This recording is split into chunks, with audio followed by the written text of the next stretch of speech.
মহেশতলার দিকে নজর রাখি। মহেশতলায় পাড়ায় সমাধানে বিক্ষোভের মুখে কাউন্সিলর।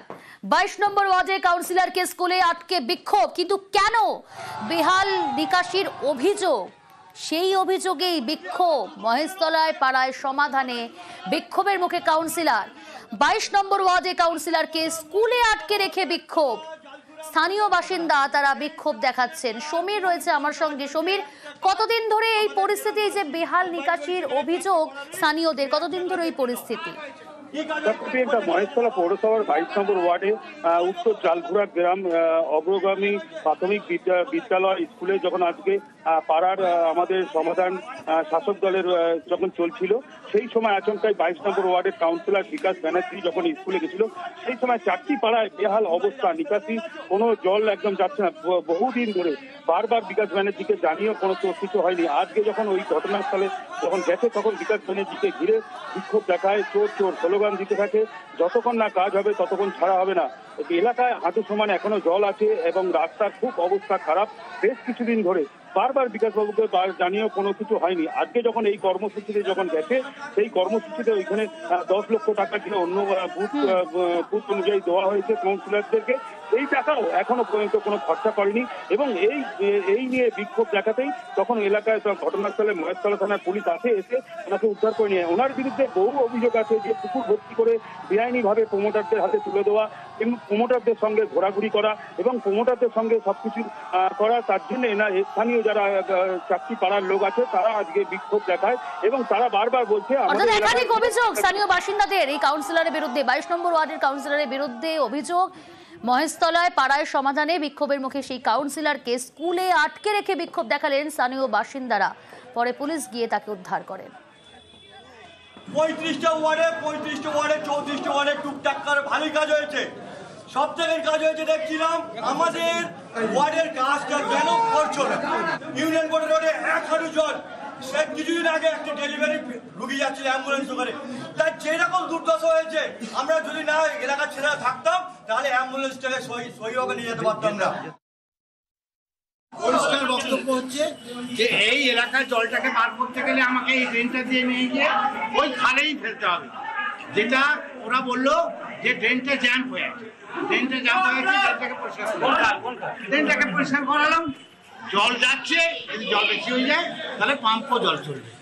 আর যে কাজগুলোর কথা বলছে সব কাজ একটা একটা করে হবে।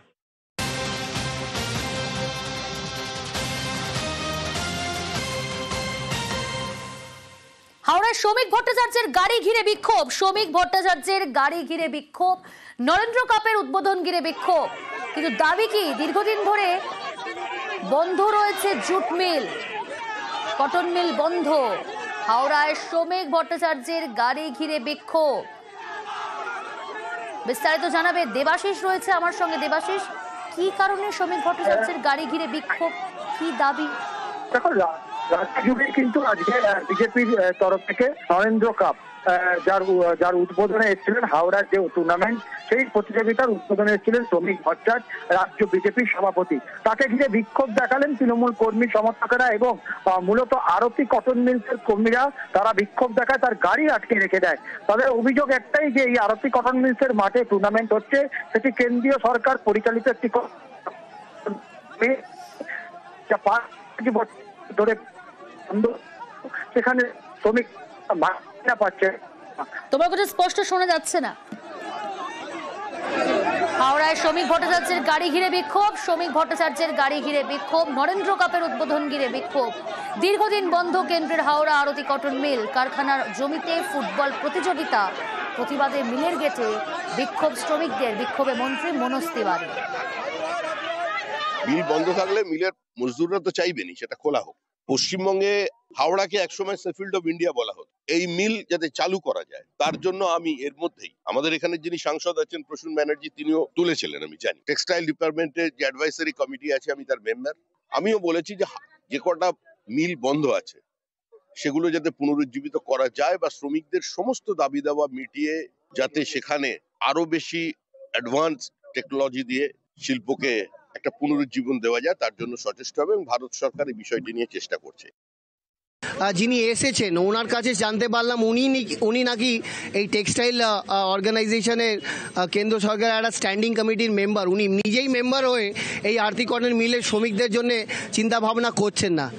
উনি আমাকে অ্যাসিওরেন্স দিয়েছে কি অনেক শীঘ্রই যেগুলো বন্ধ আছে সেইগুলো চালু হবে। উনি নিজের মুখে আমায় কথা দিয়ে গেছে, এর থেকে ভালো কিছু হতে পারে না। এবার দেখার বিষয় যে কথাগুলো 2014 আগে তাদের প্রধানমন্ত্রী রেখেছিল গোটা দেশের সামনে, রেখে ভুলে গেলেন, ইনিও কি তাই করবেন? আসি পরের খবরে। কাঁথিতে উদ্ধার মালদার অপহৃত অধ্যাপক। কলেজে যাওয়ার পথে অধ্যাপককে অপহরণ, স্ত্রীকে ফোন করে কোটি টাকা মুক্তিপণ দাবি। কাঁথির গেস্ট হাউস থেকে উদ্ধার সেই অধ্যাপক।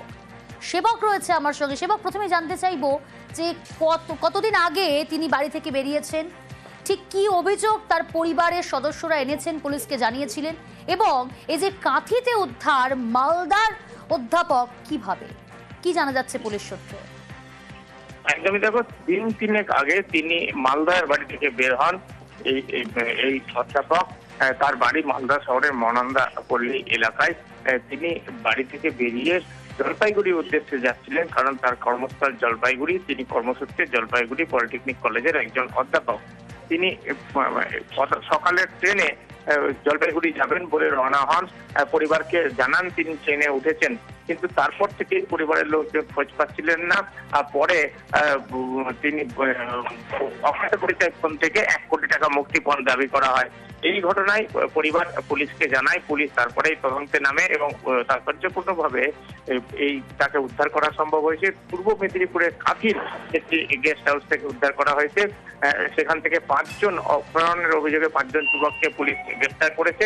পরে বহরমপুর থেকে আরো একজনকে গ্রেফতার করা হয়েছে। সব মিলিয়ে 6 জনকে এই ঘটনায় গ্রেফতার করা হয়েছে। আজ কিছুক্ষণ আগেই তাদের মালদা জেলা আদালতে তোলা হয় এবং জিজ্ঞাসাবাদের জন্য হেফাজতে নেওয়া হতে পারে, এমনটাই পুলিশ সূত্রে জানা গেছে। কিছুক্ষণের মধ্যেই মালদার পুলিশ এই বিষয়ে সাংবাদিক বৈঠক করে ঠিক কি কারণে এই অপহরণ, কি পাওয়া যাচ্ছে সেই তথ্য জানাবে, এমনটাই পুলিশ কিন্তু জানিয়েছে। বেশ, যে ফ্ল্যাটে পরিচারকের কাজ করতেন সেই ফ্ল্যাটে কাজ ছেড়ে দেওয়ার পর মনে করলেন যে চুরি করা যাক, তো চুরি করেছেন। নগদ টাকা, গয়না, ল্যাপটপ, ফোন, আইপড। এই আইপডটা চুরি করেই ফেঁসে গেছে। ঠিক ট্র্যাক করে করে পুলিশ ধরে ফেলেছে। কিভাবে ট্র্যাক করে কোথা থেকে ধরা হলো জানবো। অনুপ রয়েছে আমার সঙ্গে। নিউটাউনে বিলাসবহুল আবাসন, সেই বিলাসবহুল আবাসনে কিন্তু একেবারে চুরির যে ঘটনা, সেই ঘটনা ইতিমধ্যেই চুরির ঘটনা ইতিমধ্যে গ্রেপ্তার এক। দামি গাড়ি, ল্যাপটপ থেকে শুরু করে অনেকগুলি সোনার গহনা সহ 50 লক্ষ টাকা জিনিসপত্র নিয়ে চুরি করেছিল। এবং এই যে ঘটনা, তারপরে পৌঁছে হাওড়া স্টেশন। যদিও ট্রেনে ওঠার আগেই পুলিশের জালে কিন্তু ধরা পড়ে অভিযুক্ত যুবক।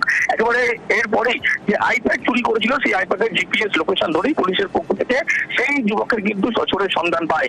এরপরেই একেবারে পুলিশের পক্ষ থেকে সেখানে আনা দেয় এবং সেই যুবককে ধরে ফেলে। এবং নিউটাউনের এই অভিজাত আবাসন, যে আবাসনের বাসিন্দা একেবারে অভিযোগ দায়ের করেছিল তিনি কফি শপ চালান এবং রবিবার রাত 11টা থেকে কিন্তু একেবারে এই যে ঘটনা, তার পরবর্তীতে তিনি অভিযোগ করেন এবং সেখানে ফুটেজ থেকে শুরু করে একাধিক বিষয় নিয়ে দেখা যায় একেবারে এই যে গোটা চুরির ঘটনা ঘটিছে, এই চোর একেবারে জিপিএস আইপ্যাড নিয়ে পালিয়েছে। এরপরে জিপিএস যে টাওয়ার লোকের, সেই টাওয়ার লোকের করে দেখা যায় হাওড়া স্টেশনে কিন্তু একেবারে সরাসরি সে পৌঁছে গিয়েছে এবং পুলিশের পক্ষ থেকে সেখানে গিয়ে অভিযুক্তকে গ্রেপ্তার করে ইতিমধ্যেই চুরি যাওয়া জিনিস সেই ব্যক্তির কাছ থেকে কিন্তু উদ্ধার করতে পেরেছে, এমনটাও পুলিশের পক্ষে স্পষ্ট করা হচ্ছে। ধন্যবাদ।